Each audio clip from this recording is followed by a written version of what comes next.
Good afternoon, everyone.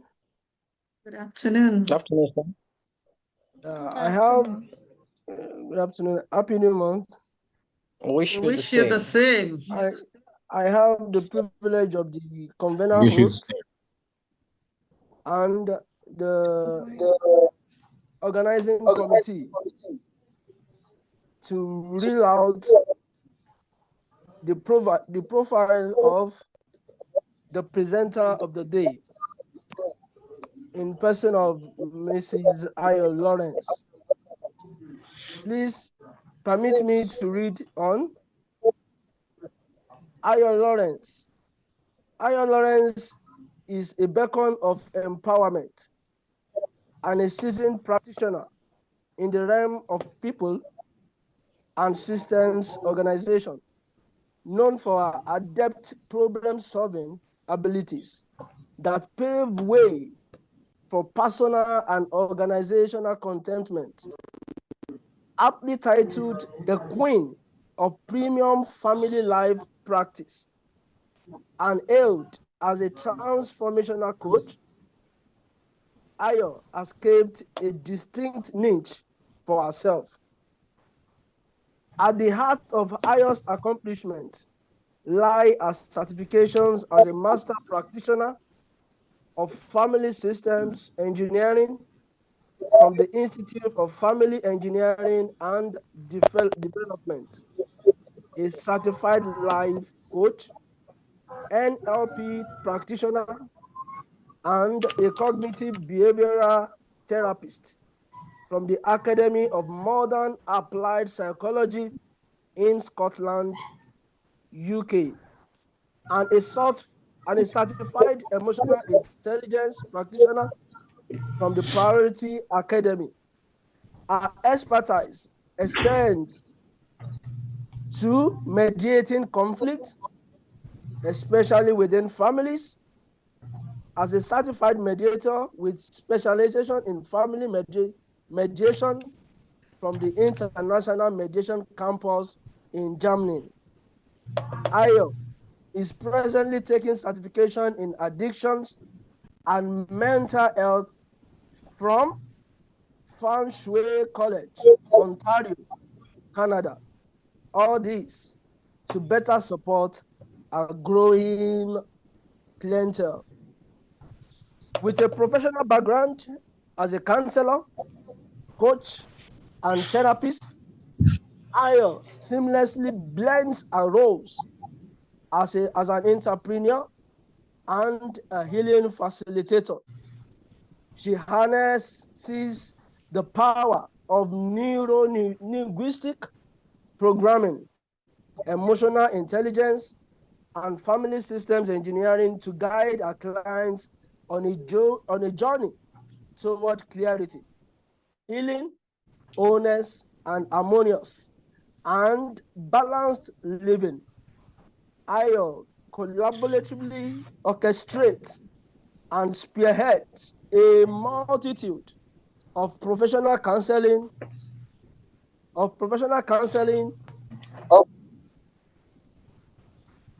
and intervention programs alongside a dedicated team.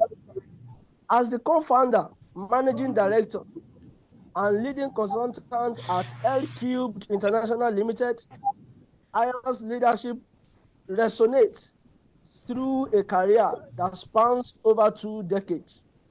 Our remarkable journey boasts proficiency in operations and administration management, process improvement and financial stewardship, customer relationship management, team leadership, and development across both individual and cooperative and corporate contexts, both within Nigeria and internationally.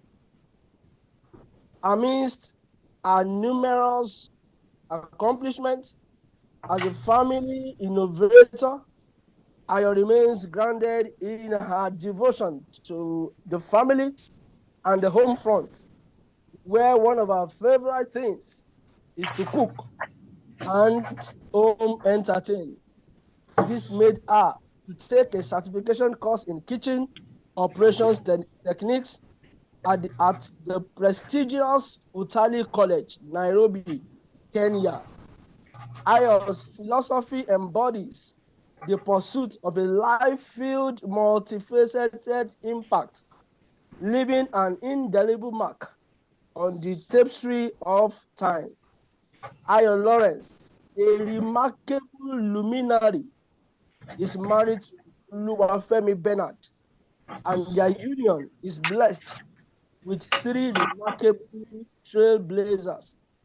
Our journey stands as a testament the profound influence one can wield when guided by unwavering passion, wisdom, and a commitment to transformative change with God at the center of it. With this profile of hers that I've read to us, I'm glad to bring on board convener host, the presenter for the day, who over time is experienced in this area. Welcome, Ayo Lawrence. Thank you so much, everyone, for having me. It's such a privilege to be here, and I do not take it for granted at all. I was listening to the profile, and there's a part of it that says that I'm presently taking a course in addictions and mental health. So I think it needs to be adjusted even on the site, because I've actually backed my certification in addictions and mental health. And I'm so excited about that. And I give all the glory to God for the strength, for the wisdom to be able to, go through that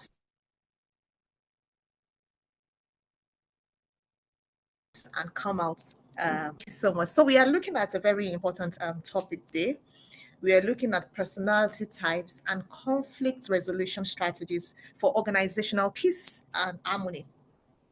I have quite a number of questions here, but before I go into the questions, I'll just speak a little bit to um, personalities, to conflict resolution. Then we can now begin to take each of the questions one at a time. So, one thing about humans is when you don't know who you are, you will try to be anybody and everybody. And at the end of it all, you will be nobody. Let me read it again. When you don't know who you are, you will try to be everybody. And at the end of it, you'll find out that you're nobody. So it is very, very important as humans to know who we are.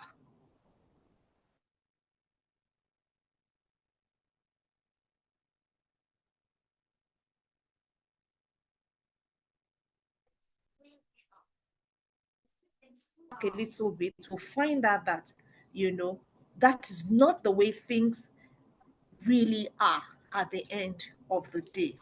And that's why it's important you as an individual know who you are. There's this particular. Okay. So if you're someone who is exposed to speaking your mind, who lives in a very happy environment, you find out that the personality you're going to exude is going to be that of life. It's going to be that of joy. It's going to be that of you'll be bubbling. And if you live in an environment wherein you are talked down on, you are told to sit in a particular place, you are told not to do things, you find out that before you know it, you cave in. So, whatever you are experiencing at a particular point in time dictates what your personality is. And that's when, in some instances, you'll see someone, maybe when he or she was growing up, lived in a very, open environment, everybody's happy, everybody can speak their mind. At that point in time, the person is outgoing. And then something happens in the person's life. The person becomes withdrawn. The person becomes quiet. And the people that knew that person can't relate with who they are seeing now. So maybe the person that knew the person when that individual was young, all over the place, bubbly, chatty, now meets with another person that knows this person now when the person is young, is quiet. When there's a conversation, they can't marry because this person will say, oh no, this person you're talking about is very quiet. And the person will say, no. When I knew her 10 years ago, she was all over the place, chatty and all. It is the reality. It is where the person has found himself or herself at this point in time that has informed the way the person is acting or even reacting. So you find out that people evolve, personalities evolve as a result of where people are and the decision they've made, concerning their life. So I just felt it's important I start from there. And we have 4 broad personalities. I would like to relate these personalities to vehicles. So we have what we call the intimidating Homer.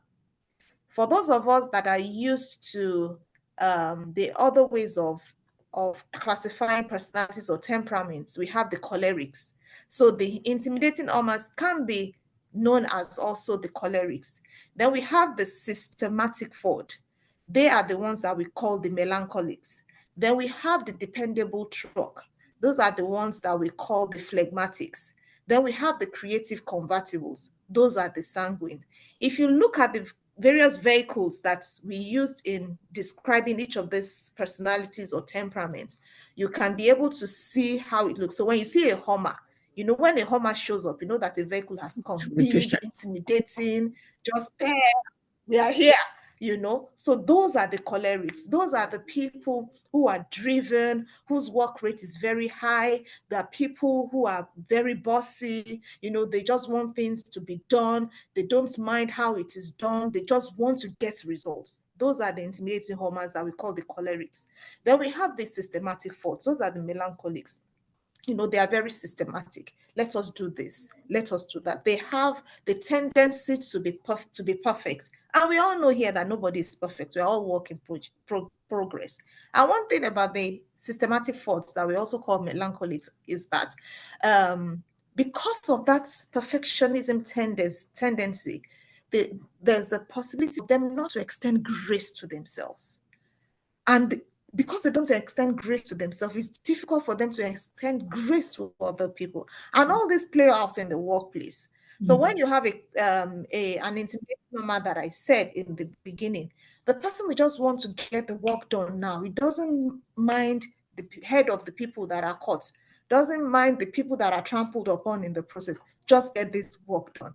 And the same thing, a systematic fraud in the workplace. We want you to do this, and if you're not careful, may take so much time, and at the end of the day, may not even do it that way, may drop a particular process they've started because he or she feels is not perfect, and move on to another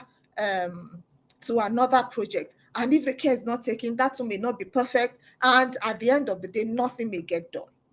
Then we have the creative convertibles. These are the life of the party. They are the ones that will say, oh yeah, let's get this done. There's a project. They'll be the ones that we clap. But trust me, they will not join you in doing the hard work. They will be behind and just be hailing you. They will be the ones hailing you, telling you, oh yes, we can do it. You bring out an idea. Oh yes, it can be done. It is their voice that you hear first. Yes, it can be done. But when it is now time for the job to be done, you won't see them. They can be the type, that will give 10 people the same appointment and they may not show up. And when you now see them, they'll please, now what is it? She is to do this.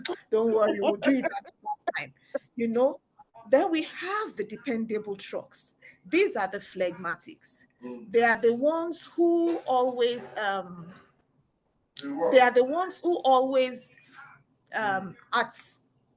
at different points in time, they are diplomatic. They are the peace lovers. They may not be happy. So most of the time, we call them the peacemakers, but really it's like a form of peace But really on the inside, there's a lot of things rumbling happening because they're not happy really with what is happening with them or in their environment. But because they want peace, they will choose to. But you will not find out that one day something little will happen and they will just explode. And you wonder, like the Yorubas will say, Kilagbe Kilaju. What happened? What happened here? You know, it's not what happened that day. It's an accumulation of the things that has been happening and they've not been able to express themselves. I'd like to say something here. No personality is bad. Every personality has its strength and its areas of improvement. And it is very important that we continuously celebrate our strength as we work on our areas of improvement. Very, very important. Let's continuously work on, celebrating our strength. Like the intimidating Oma, they are the reasons why we have, jobs get done. So that individual must be able to celebrate the fact that I am here to get the job done. The systematic fraud, is the person that ensures that systems are in place, ensures that, when people are like, when the creative convertible is just talking and just joking in a meeting, puts everybody in check. We are supposed to end in the next 30 minutes. Can we all be here to do this thing? The creative convertible, when he or she sees that it's getting too serious, can we bring a little bit of laughter here and just make the environment, conducive for everyone? And then the dependable truck also, brings peace. When the intimidating Oma and the systematic fraud are using their head to to hit themselves, so you know what? Can there be peace here? So if you look at it objectively, all these things have their areas of improvement and also their strength. And like I said, we need to celebrate our strength. So when we are looking at personality types and conflict resolution, we realize that in an organization wherein definitely there will be different personality types, there will be conflict. That is part of life. Again, like the Yorubas will say, or yes, it's a proverb in Yoruba, the tongue and the teeth, they clash. And you know what? When you are eating something and your tongue and your teeth clash, you need to slow down. Because if you still want to continue eating that thing, you will bite your tongue again. So until you stop and you rearrange your tongue in your mouth, you find out that you keep biting your tongue. So the same thing in a workplace. There are bound to be conflict. It's part of life, even in families, in homes, amongst siblings, amongst loved ones. There are bound to be conflict as a result of, the personality of the people involved. And it is important that everyone gets to that point of self-awareness. When you know who you are, when you begin to know what triggers you, when you begin to know what makes you react or act in a particular way, and you are also stepping back to study the people in your life, your colleague at work, your boss, your subordinate, and even on the home front, because this can also be applied even on the home front. And you choose to study everyone and not just conclude that, oh, this person is bad, this person is not good. We find out that this world becomes a better place to live in. So it is very, very important that we choose to understand the people in our lives and study them, even as we study ourselves. Let it start from us. Because when you study yourself, when you see, when you get to know what makes you behave the way you behave, you will definitely extend grace to people in your life. I was having a conversation with someone earlier today, and I said, the person said, oh, someone called her or sent a message to her and was like, oh, you've not checked on me. And I said, no, don't make it about you. because especially because this person has done some things, we've done amazing things together before. I want you to take your eyes off it being about you and ask, what is going on in this person's life at this point in time that is making her to say, you are not checking up on me? That is a cry for help. As against the person is picking on me. No, the tendency for you to take it as this person is speaking on me is very high, if one is not sensitive, but it is a cry for help. So when we begin to look at people, first of all, starting from myself, because from ourselves, I know that that is very important. I always tell people, start from yourself. When you start from yourself, you will be able to see very well how other people are. So when you look at yourself, you see the things that you are doing as an individual that is not good enough. Because you will know when we are doing things that is not good enough, we know. It's just that most of the time we just want to do like, okay, it's okay, let's just keep going. It's okay, we'll be fine one way or the other. But when we look at ourselves and we see that, oh, this is not good enough in my life, you'll be able to extend that same grace to other people. And when people are not doing, are not acting up to standard, you will be able to say, you know what, this you need to do, this you need not to do, and things like that. So our personalities, and the way we resolve conflicts go hand in hand. You find out that someone, like I mentioned, who is a dependable truck, a phlegmatic, who loves peace, as it were. When it comes to conflict resolution, such an individual, I know that time will soon have to log out and log back in. So don't let me start with that. Let's just log out. Thank you so much, ma'am. So before we went on the break, we were talking about personalities and we were about delving into conflict resolution. Before conflicts can occur, that means at least two people are having like an interaction. Although there are in some instances that is just one person, and that means you're having a conflict within yourself. There are instances we have that as well. You're having a conflict within yourself, maybe something you believed before, and you heard something else, and there's a bit of a turmoil on your inside. You're trying to see, okay, what exactly should I do? Is this the way I should go? Yes, we have conflicts within ourselves, but now we're looking at conflicts between two individuals. Let me just quickly give a quick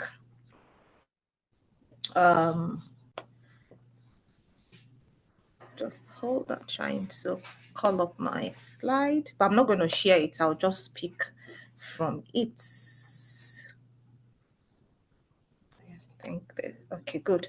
So when we are talking about conflicts, we are talking about a struggle or sometimes a clash of interest or an opinion or even principles. And that is what happens in most instances when two individuals are having conflicts. At that point in time, there's a conflict of interest, one person's opinion, the other person is not buying it, or even the principles that one person, stand by, the other person is not buying into it. And we all know that in life, conflict is inevitable. It is not necessarily a bad thing if it is well handled. So when conflict is properly handled, it turns out to be something great at the end of the day, because you find out that in that space, growth happens, maturity also occurs. So when people handle conflicts properly, you find out that at the end of the day, the best comes out. And we also find out that in the face of conflict, there is fear. It's either the fear of losing that relationship, or the fear of losing control of the relationship, or the fear of being hurt or being treated unfairly, or even the fear of appearing mean or appearing weak. These are the things that happen when there is conflict. And whichever way things go, it's always important that you know who you are in the face of disagreement or in the face of conflicts. A lot of us, you find out that different individuals show up differently when there is conflict. And I'll quickly run through the various the various ways you can present when you are going through a conflict. We have people who are runners, and under runners, we have the withdrawers, and we can compare them to the tortoise. So when there is something that happens to that person, or there's a conflict, this person withdraws physically, withdraws emotionally, and just replaces what is happening in that instance with distractions. So the person can begin to fidget with the phone, or go and watch the TV, or get him or herself into reading, or begin to do house chores, just withdrawing, so that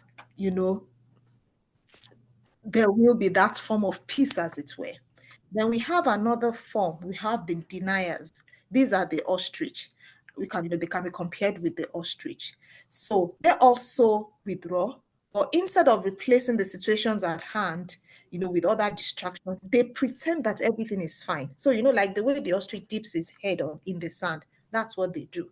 So you see them cracking jokes, making it impossible for you to just get through to them. So they try as much as possible, to deflect what is happening at the expense of the other party. So they hide what is going on with humor, they hide their true feelings at the end of the day. So that's another example of the runners when we're talking about conflict resolution. Then the last one under runners, we have the the second to the last, we have the analyzers. And these ones can be compared with the owl. They will intelligently analyze the situation. They will form the projections in their mind about that particular situation. And what they've done is they've sort of concluded on what will be the outcome of that situation in their head. And most of the time, they play the silent victim. And from their body language, it tells you that it's useless to engage with me. So, and they will now do as if they are the ones that are being treated wrongly. I'm taking time to do this so that when I'm looking at the questions, it will be easier for us there'll be some questions that we will skip because we've dealt with them, So, like I said, they'll come off as people who are very intelligent, who are very superior to the people. And it's just because they want to run away from the real situation. Then we have the fighters. We've talked about the runners, we now have the fighters. So these are the people that always approach every conflict with defense. And we can look at these ones. Under the fighters, we have the defenders, sorry. So they are always approaching every conflict with defense. You can look at them like the hedgehog. The hedgehog, when you are trying to attack the hedgehog, it just gives up the spikes, and you have to run away. So what they do is they don't even want to be considered part of the problem, not to talk of you finding they joining you in finding a solution. They are never at fault. They are always right. It is always someone else's issue or someone else to blame. So these are the defenders, and it's under fighters. Then we have the retaliators. They are people who want to fight back. They approach every conflict with past offenses so that they will make you look guilty and make you look back. So when there's a challenge, when there's a conflict, they will not look at the issue at hand. They will look at what has happened 20-something years ago under the tree in 1947. You said my hair is standing up like this, and I've not forgotten. And they will always want the person they are in conflict with to feel guilty and to look back and to want to bow his or her head in shame. They can be referred to as, I know some of us, I want to believe all of us know what skunk is. Skunk gives off that very bad stench, so that you can be distracted or leave them alone.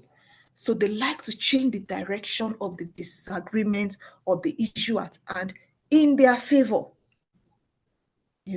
So those are the retaliators. So these are the various ways people can show off when there are conflicts. And it's important that we are true to ourselves and we find out where we are, so that we can be present when conflict is showing up, and be aware of the way we are presenting ourselves in that situation. So if you find out that you are the type that is always analyzing, you are the type that is always thinking you know much more than everybody else, because of the explanation that we have given today, when you are in conflict, you are aware. And when such things want to happen, you catch yourself immediately and position yourself, in that light of peace, true peace, not a form of peace that at the end of the day you will now refer to in 10 years to come. No. One thing I just want to drop before I begin to look at the question is, like we said, conflicts will always happen. When conflicts happen, what are we looking at?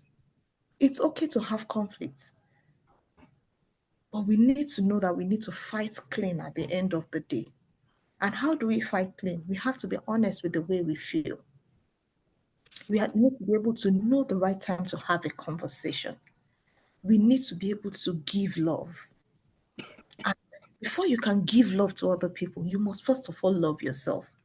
I always like reminding people when I'm having conversations around this. For those of us who are people of faith, the scripture says that love your neighbor as yourself. There's no how you can love someone else if you don't love yourself. So love yourself so that you can give out of the abundance that you have. When we are fighting clean, we need to be able to attack the problem and not the person. You hear things like, that was how you did 10 years ago. You this. No, look at the problem. Oh, I don't like the way you spoke about this particular issue. This was what I was trying to pass across. And before you know, you find out that you are ready to let go. And that's the last thing. Be ready, to let go. So when we are talking about personalities and conflicts resolution, we find out that people who have introverted personalities find it easier, to say they are letting things go. But the truth of the matter is they have to be sincere that indeed they have let it go. Because people who are extroverted, when they are not happy, it's easier for you to know. They are not happy, they'll just tell you, I'm not happy about this, and they are gone. But people who are introverted, you may think all is well, but really, really, really on the inside, is it really well? And if it is not well, they must be able to let the people they are having conversations with, know that I'm not happy with what is happening. So I'll just like to, look at the personality types, conflict resolution strategies for organizational peace and harmony in the light of the questions that have been, sent in. I hope it's fine. I begin to look at the questions now. If there are no questions from the house. Okay, I think there was one question that was sent in before we went on break. I'll quickly put it online now. Okay. Yes. Maybe Can while people's, we get that. okay. Okay. Can people's listening, ma'am. personality traits change over time? Can traits be learnt? And that's a question by Dr. Mercy Agumadu. I'll put it on the chat now. Can people's yes, I can. Can people's personality change? So I don't use the word change. I would say that we evolve. We evolve. Even as we grow older, as we see life, as we experience things around us, we evolve. Let me give a personal example. I happen to be someone who, while I was growing up, my big sister, who happens to be the convener, because I had to do like a test. It's called the road mapping chain, an assessment. And I had to ask the people that knew me while I was from age 0 to 5 how I was, 0 to 10, 10 to 11 to 16 and things like that, just grading it like that. And I was told that when I was between age 0 to 5, I was this, outgoing, all over the place kind of a person. I would very, very lively. There's nobody I can't talk. There's nobody I can't joke with.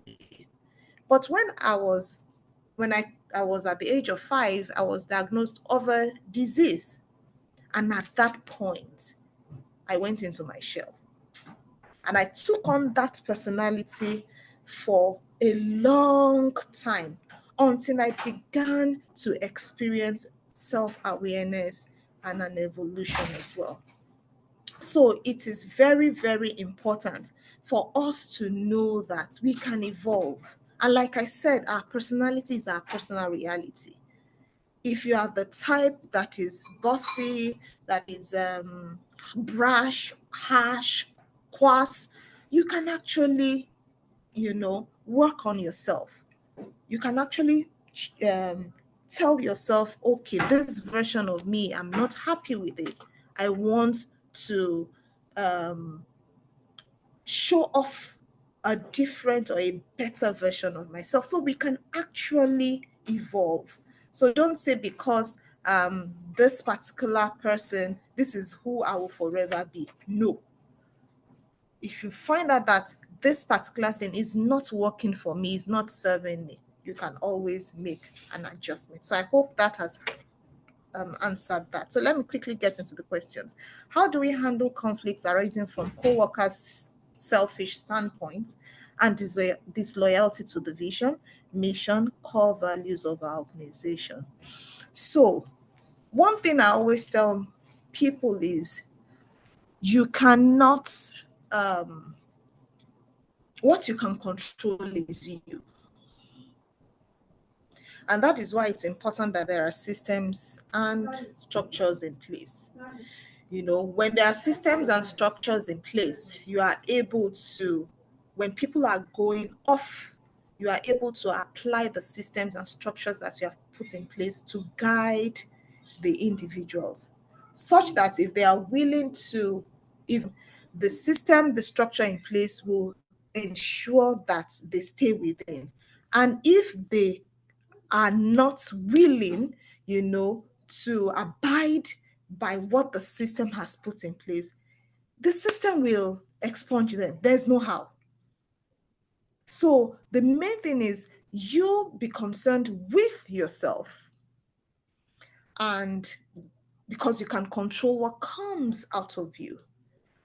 As the system, so far it is a system that is sound, it will definitely get the people out. It will so that you don't put yourself in a place wherein you're necessarily worked up. So don't work yourself up. Ensure what the individual should ensure is the system is strong enough to expunge and get the people who are disloyal to the vision, the mission, and the core values of the organization.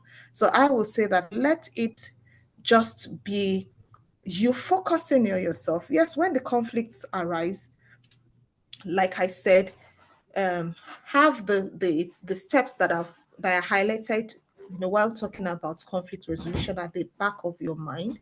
Fight clean, and the people who are not ready to go with the vision and the mission will definitely find themselves out of it. I hope that answers your question. And I think even the second one that says, how do we handle conflicts arising from one of the parties' insecurity? There's nothing we can do about the person's insecurity. The person is insecure. The person has to work on himself or herself. You just need to ensure that you do that which is, which you can control at each particular point. I see someone saying there's a particular person who is not evolving at all. All he does is to deny people of what they ought to enjoy, and he will want to do things to favor himself. He can do everything silently to ensure one does not enjoy a thing.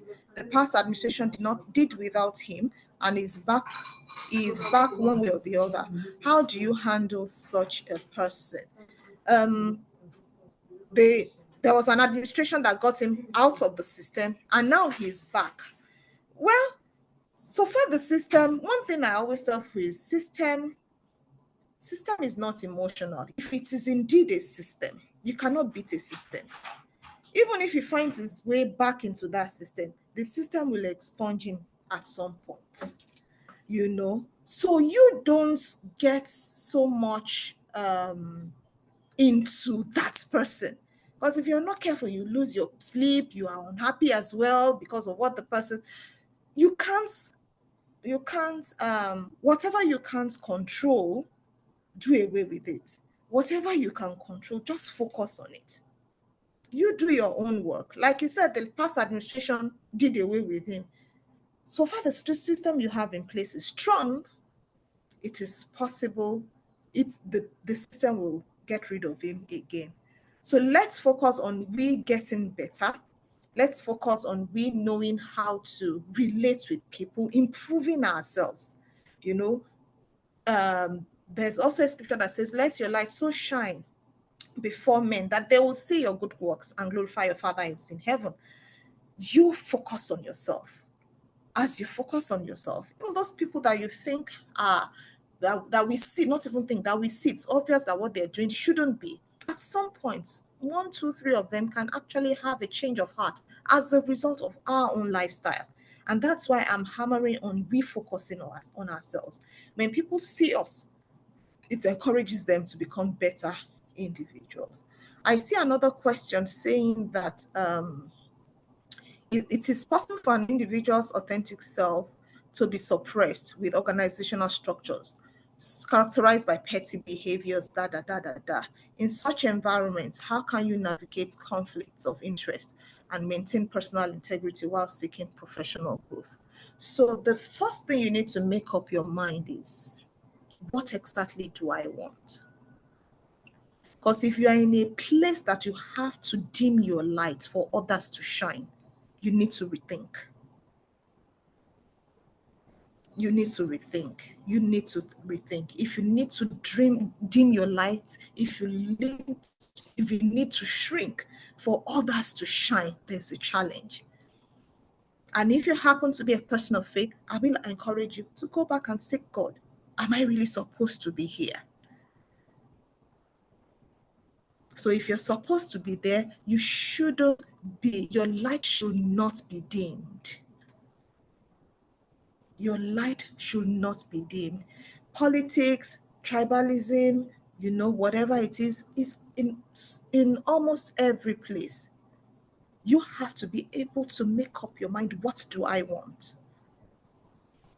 So that question is very key. What do I want for myself?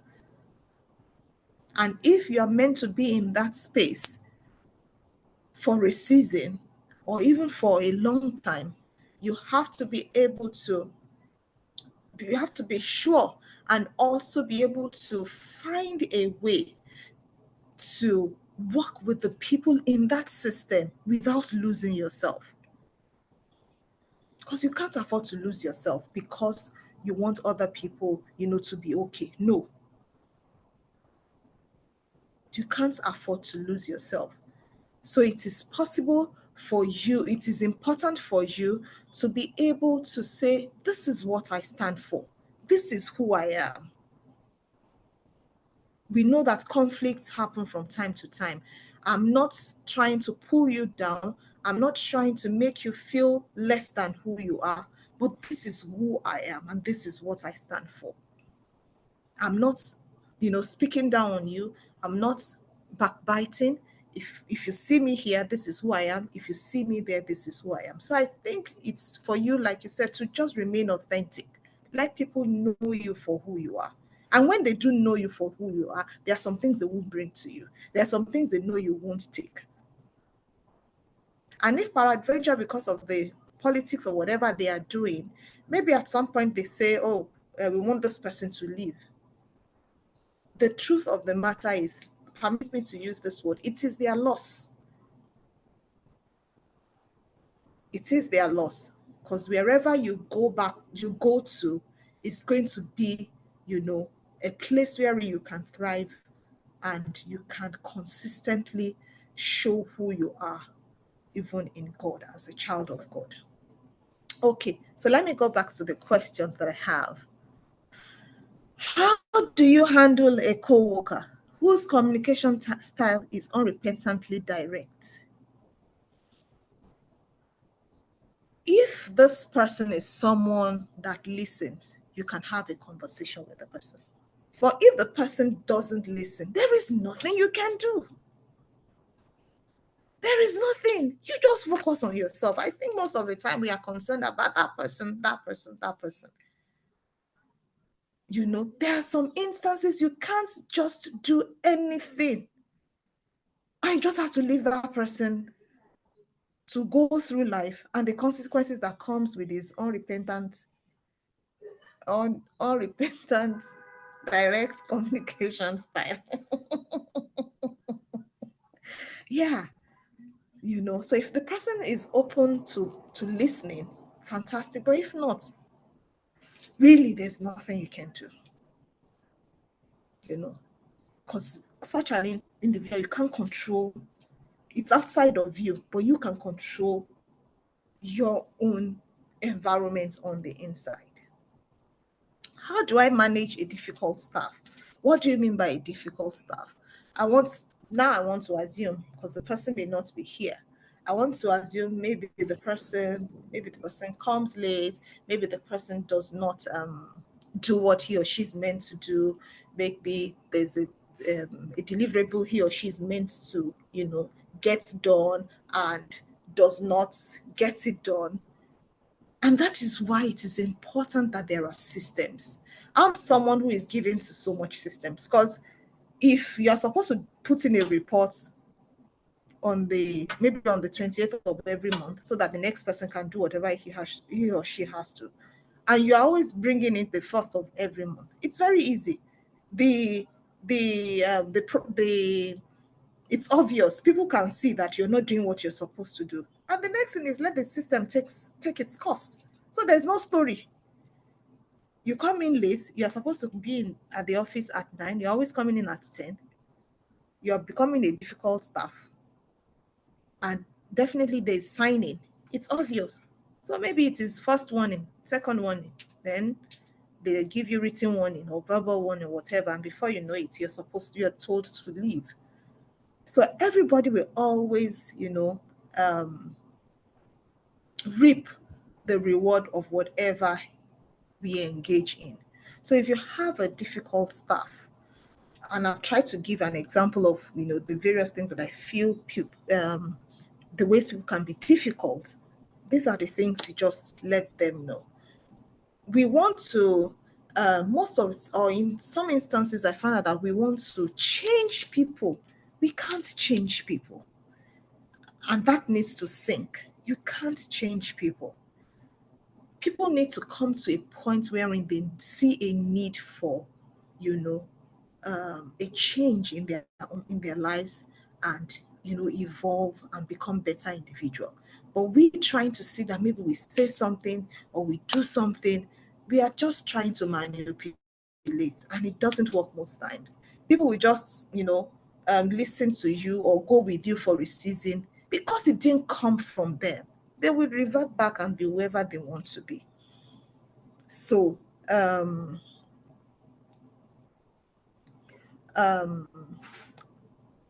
that's what I would say to that. I have a question here: how to handle the issue of insubordination from a subordinate. So I believe there are so many things that can amount to insubordination. So maybe you give someone a task, he or she is not doing the task, or the person, you're having a conversation with the person and the person, you know, spoke badly back to you. I believe all these things, ideally, if I'm not wrong, in administration, the structures in handling these things have been put in place. I hope I'm correct. So just Yes. yes. Can So I? just let yes, ma.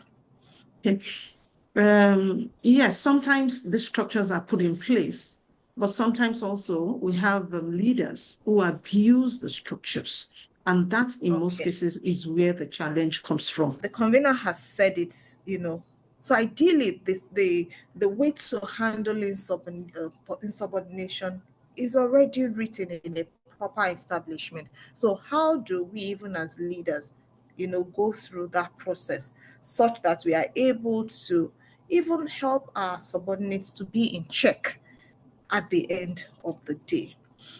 I can say a seamless collaboration in workplace achievable considering, oh yes, it is possible. And like I said, when we choose to understand ourselves, self-awareness is very key. So if I understand myself and I choose to understand the other party, as well, you find out that it becomes seamless. There's a habit, this book, The 7 Habits of Highly Effective People. One of the habits there says that seek first to understand and then to be understood. So if I choose to understand the other party, and the other party also is choosing to understand me, you find out that at the end of the day, there will be understanding. So the issue of you don't understand me will just not be, because you are consciously seeking to understand that person, and the other party too is also consciously seeking to understand me. It becomes very easy. So there will be seamless collaboration. But one of the things I've found out is collaboration is one area that, I'll say we are still trying to do well in, even as Africans, is an area that we really, really need to, work together in being able to support one another on this journey of doing life. The impact of personality in communication. How do different personality types influence communication styles, and how can administrators bridge these communication gaps? So I've explained the various personality types. I've explained, even how we communicate. The very harsh, let's get it done now personality, we have to do it very well, it has to be perfect personality, the let us do it and let everybody just be okay personality, and the other one that will be a bit laid back and just watch everyone, whatever you do is fine. So all these things, all this personality traits affects the way we communicate, affects even the results that we get. And that's why it's always good to have each of these personalities on our team. So when you're coming up with your team, make sure you have the ones that will get the job done, the one that will ensure that we follow the systems, the one that will bring a bit of fun into the whole process, and the one that will still say, okay, let's not run too fast, let's think about it a little bit, so that we are not making huge mistakes at the end of the day. So as administrators, we need to be able to ensure that we bring all these individuals in our team. When we are coming up with our team, let's make sure that we watch out for the people in our on our team, and include everyone. I even find out that now when people are taking on staff or employees, they take them through personality assessment test to be able to know who this person is, and to be able to see where they want to fit him or her in within the establishment. So those are part of the things that can help, so that you're putting a round peg in a round hole at the end of the day. We have toxic workplace and bullying. I think this a bit of a wide, because it's a topic on its own. Toxic workplace and and bullying. I wouldn't want to go so much into that, but one thing I know is people can actually bully others. Someone who has an overpowering personality, if the person is not aware, is not conscious, it can lead to bullying. So it comes to you being aware of your tendencies and even your triggers, so that you don't become a source of pain even to the people that you're working with, and you don't make the workplace toxic for the people who are with you. It's important that you are a carrier of peace wherever you find yourself. Because when there is peace, people are able to think, people are able to make informed decisions. Maybe people are able to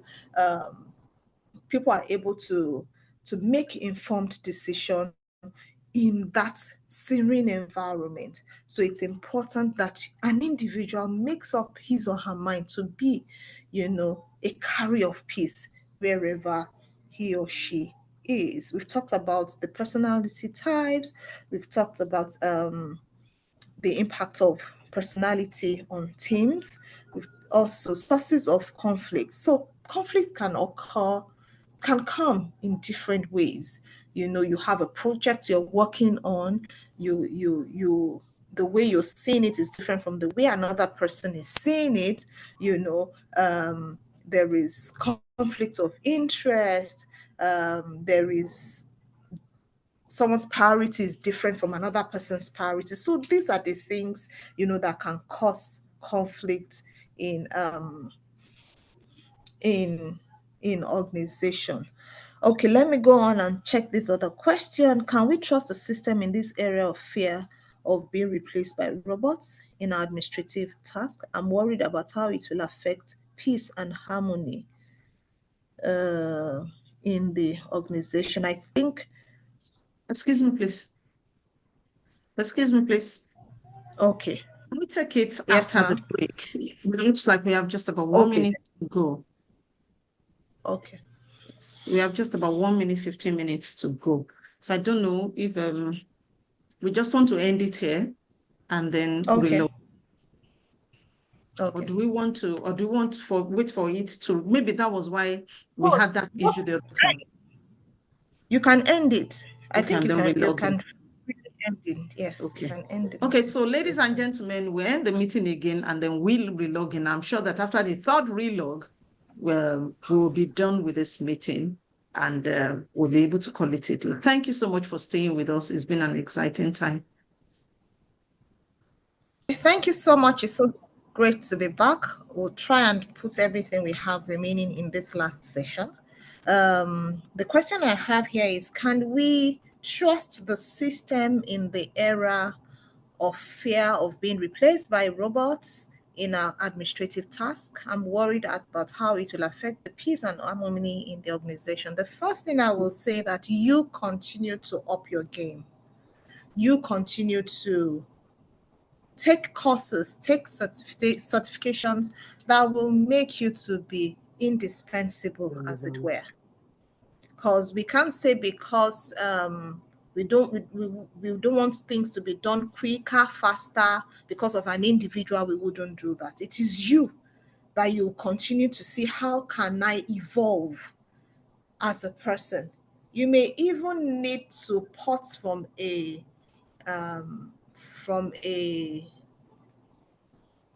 career to another. You may have to do that, and you find yourself enjoying even the new career that you are going into. The main thing is to ensure that you don't find yourself in a space wherein you are stuck. You are a child of God. Nothing should make you feel stuck. So ensure that you keep getting better. You keep taking courses, engaging in certifications that will ensure that you are indispensable in that organization wherein you have found yourself. Again, I'm seeing another question. How do I handle a narcissist who believes in his own ability and thinks he is the best, even at the expense of jeopardizing the organizational objectives? Like I said, when it comes to another person, you may not really say, stop this, go this way, go that way. When you work on yourself, I'll keep saying that, and your light shines, you find out that the person begins to see that, oh, what I'm doing is not supposed to be. And if that person refuses to change, if what he or she is doing is to the detriment of the organization, the system within the organization, which I expect it to be solid, will get that person out of the system. will get that person out of the system. Very important. So don't let what the other party is doing overwhelm you, because I think that's what happened in most cases. We get so overwhelmed, see what this person is doing, see what this person is doing, and if care is not taken, you are unable to be at your best as well, because you're operating from that place of hurt, you're operating from that place of resentment, you're operating from that place of bitterness, and there's no how, if you're operating from that space, that you will be able to be at your best yourself. So if care is not taken, you yourself, you'll now begin to walk down the path that you are not happy some other people are walking down the path. So focus on yourself. I think that's one message each and every one of us on this call need to take back. Let's focus on ourselves, on improving, on becoming aware, on becoming on just evolving as we go through life. I'm looking at the questions, some we've handled, so that we don't keep repeating. Okay, I see the issue of employer-employee frictions, which occur in most organizations, hampers the productivity and the harmonious working relationship in our society. True. If it would be awesome if the facilitator could address this. So we can't do without, like I said at the beginning, conflicts always happen. The issue of employer-employee frictions, which occur in most organizations, hampers productivity definitely and harmonious working relationships in our societies. It will be awesome that the facilitator could address this. I mentioned that at the beginning, that we can't, so far there are two individuals. There are bound to be conflicts. Even two people that love themselves so much, at some point, there will be conflicts. There will be something that won't just go the way you want it to go. And it takes wisdom first for you to understand where the other party is coming from. When you know where the person is coming from and where the person is at, it helps you to be able to manage the frictions that happen in any relationship, whether employer-employee relationship. You will be able to manage, because there are some instances people are going through things. There are some I think I saw something. Someone says no one enjoys conflicts. If we really drill deep, no one, because it drains. Conflict drains. So most of the time when you see someone that loves conflict, there is something that is eating that person also up. So the person needs help. So when there's someone who is always like, there won't be peace here, look beyond that and see the person crying for help. Help me here. I'm hurting here. And I think the only way you guys can hear me is for me to just make sure things are not going well. Maybe if I begin to throw tantrums, you will see me. It's like a child. A child that throws tantrums wants attention. But if we are not careful, it is, why are you making noise, that we'll be talking about. Instead of saying, what exactly is the matter? How can we help you? Not even why are you making noise, it is keep your mouth shut that we'll be saying. Keep your mouth shut. You're making noise here. Keep your mouth shut. Well, whereas the question should be, what can we help? How can we make life easier for you so that you no longer throw tantrums? So it would be great for people, to be able to drill deep and find out what is the source of the pain or the unhappiness or the discomfort that this person is going through. So I hope that helps. Let me look at the next one, strategies for effective communication and listening among team members. I'll just rush through that quickly. When we are talking about communication is about 80% of every relationship, and it is very vital in every relationship. And we know that communication is at least between two parties, and individuals need to understand that for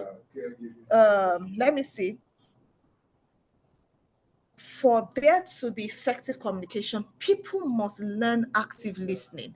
And active listening is about you being present. It's about you not just listening to respond, but you are listening to hear even what the person is not saying.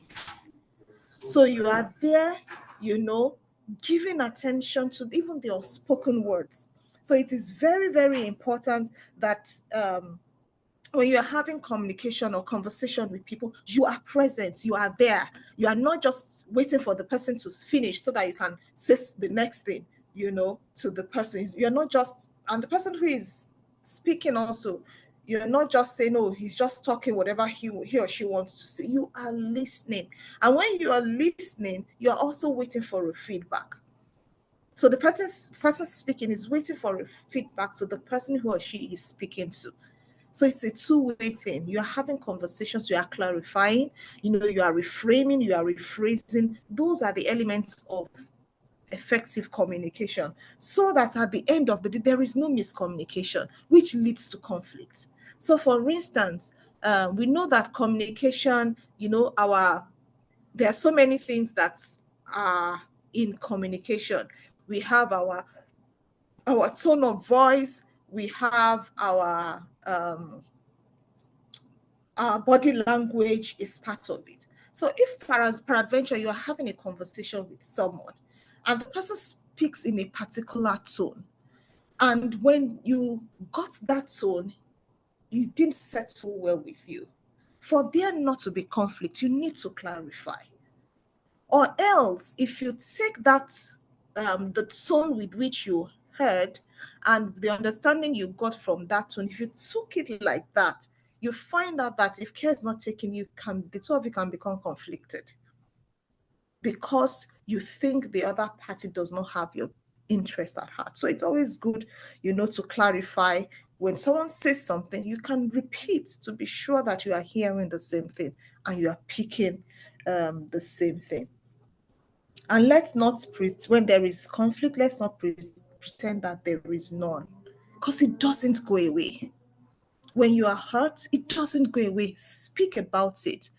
Part of the things, I'll use myself an example, part of the things that I knew, didn't work so well for me before I began to understand myself much more. And because I'm a person of faith, when people hurt me before, I wouldn't tell them that you hurt me. I will be telling myself, because I'm a child of God, I shouldn't get angry.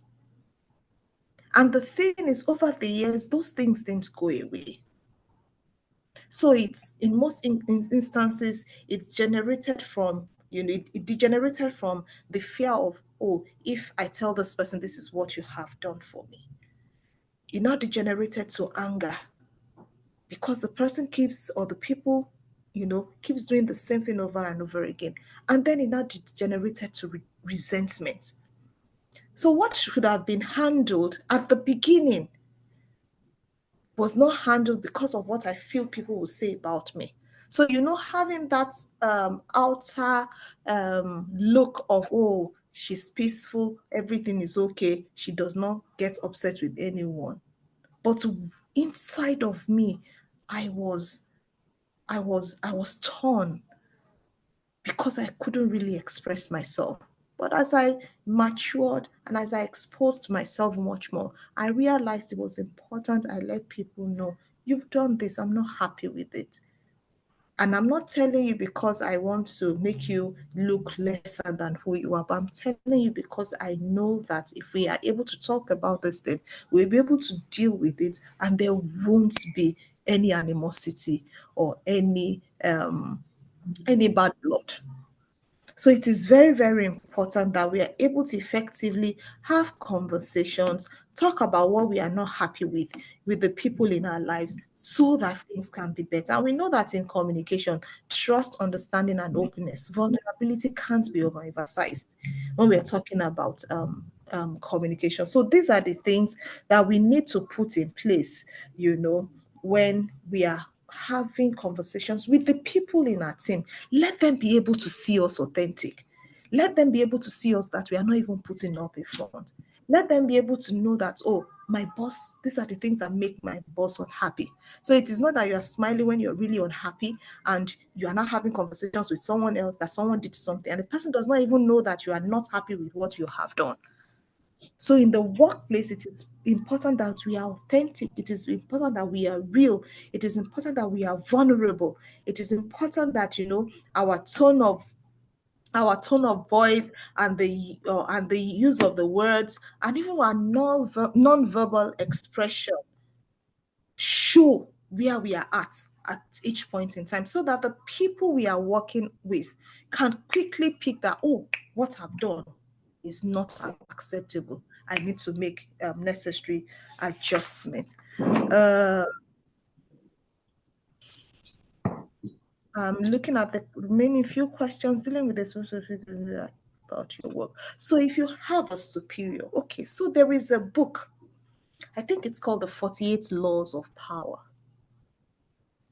So when you are working with someone and the person happens to be your superior and you are the junior, even though you know much more than your superior, wisdom tells us that you should still celebrate your superior.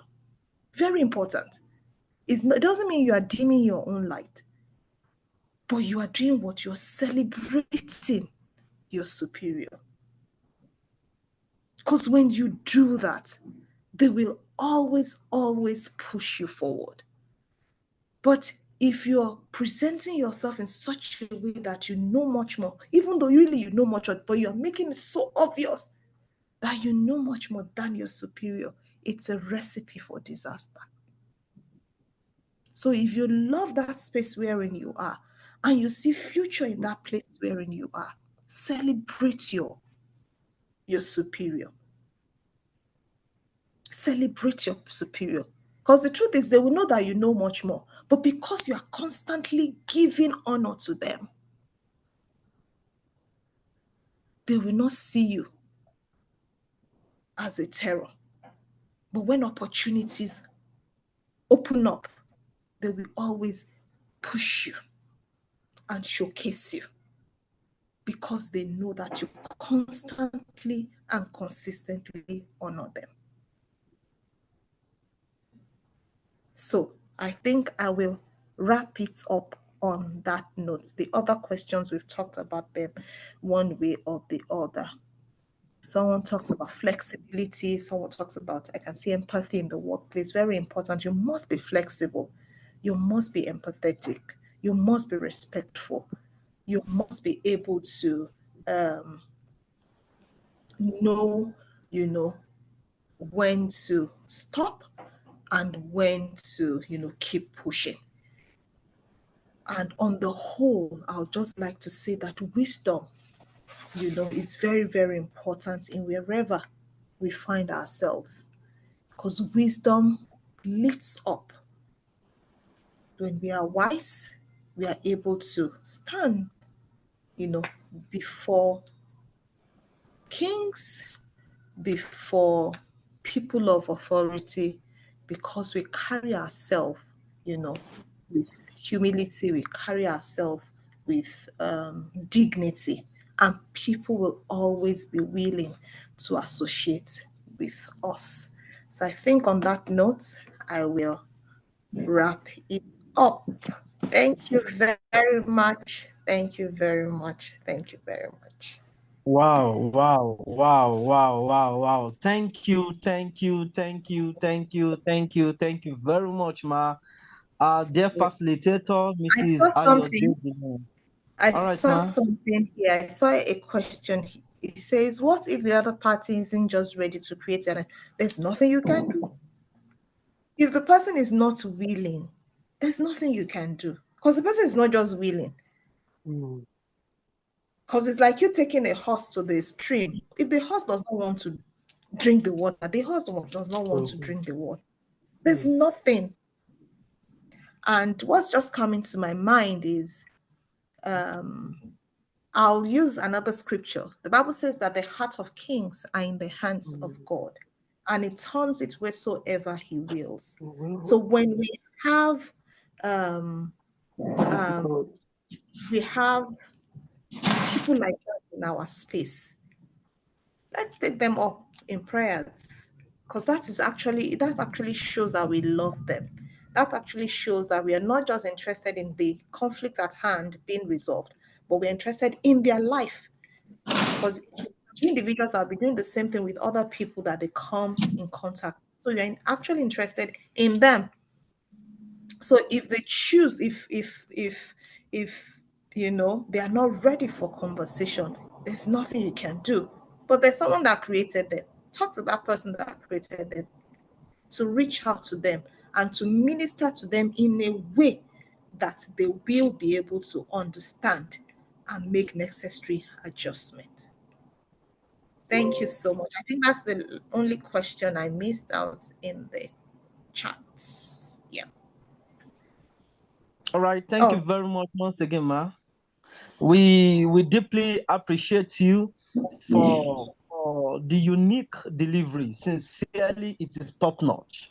And I think our facilitator deserves a round of applause. Please, can we appreciate our amiable facilitator for today? Yes. We deeply appreciate you, ma. And I can boldly say that we have been equipped again to actually know how to handle conflict in our various places of assignments, noting or taking into cognizance the different personality traits and how to actually handle different persons and how to know how to resolve the conflicts that can actually ensue from probably persons' behaviors. We appreciate you once again for the thought-provoking delivery, ma, and we are grateful. All right. I would like to say that our facilitator began by saying that when you don't know who you are, you will try to be everybody, and you will see that you are nobody. I said that is very deep. When you don't know who you are, you will try to be everybody and you will see that you are nobody. And I guess it's actually an advice, so to say, that know who you are. Embrace that your uniqueness, because you have your own strength, while you also have your areas of improvement. Yeah. All right, and our facilitator was able to unveil to us four different types of personality traits. She started with the intimidating Oma, that is the cholerics, the systematic forward, that is the melancholics, the creative compatible, and the dependable trucks, that is the phlegmatics. Yes. And we were also told that conflict is normal and it is inevitable, even aside from organizations, even in your family. Yeah, so conflict is actually inevitable. However, we must know how to handle conflict in order not for it to escalate. Because once it escalates, it can actually lead to another thing. And we were made to understand that conflict is actually good because it makes us to grow and also makes us to be more matured. And our facilitator did justice to the issue of conflict and how to handle conflict. She actually talked about the runners. And under the runners, we were told that we have the withdrawers, the deniers, and the analyzers. And for the aspect of fighters, she said we have the defenders and the retaliators. All right. And part of what our facilitator did justice to this evening, or should I just say that probably nugget for take home home from today's presentation, I would just like to list out some, and they are that our personalities are our personal realities, and that conflict is a clash of struggle. Yes.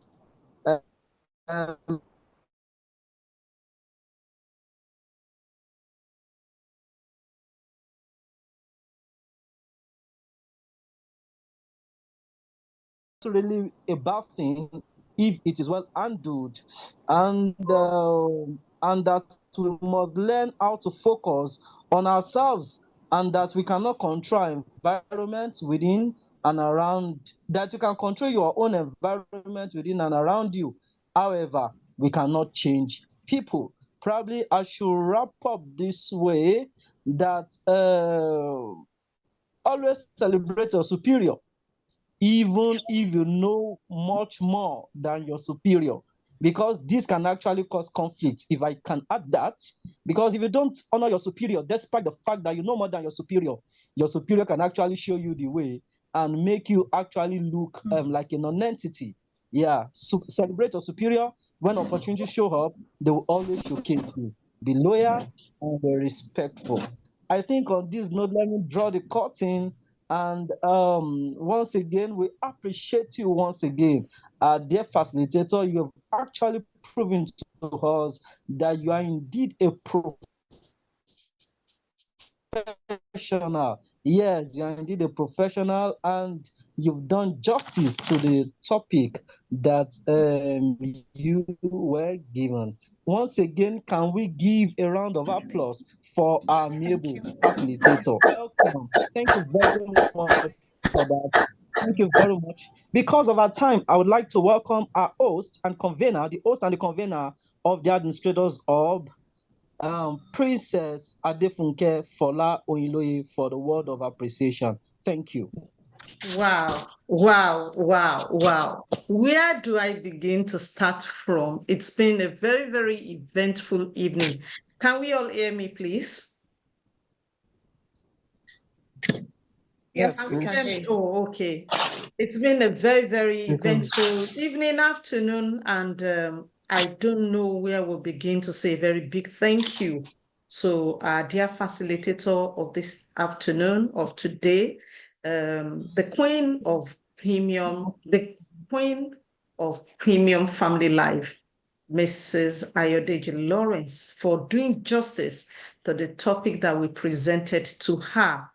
I could remember last year when we began to talk about this event, and when the topics came out on the think tank for the administrators hall, the moment, or I think I discussed it with her, the moment she had that topic, she said, "Ma, please give me that topic." May I also mention that Mrs. Ayo Lawrence is actually my younger sister, and when the poster came out, somebody actually said, "Is it the same person, or you are two different people?" Well, the person actually knows us and was actually pulling my legs.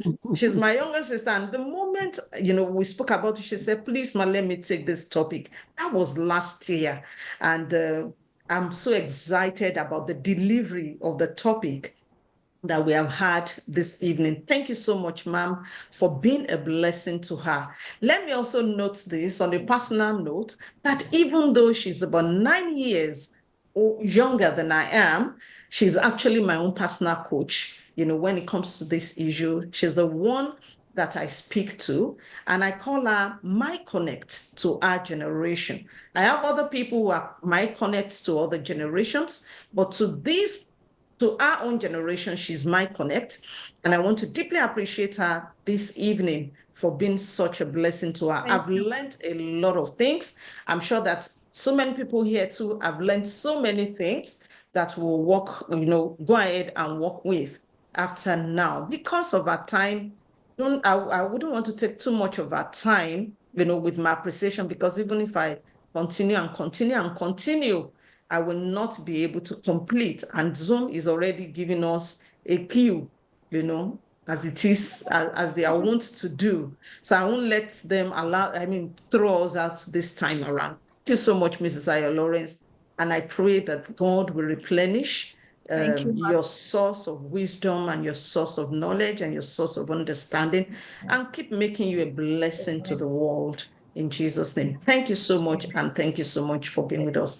Thank you so much, the ME. I think I'm done with my appreciation, and this appreciation I've done on behalf of every one of us that is here today, and of course, every member of the administrators.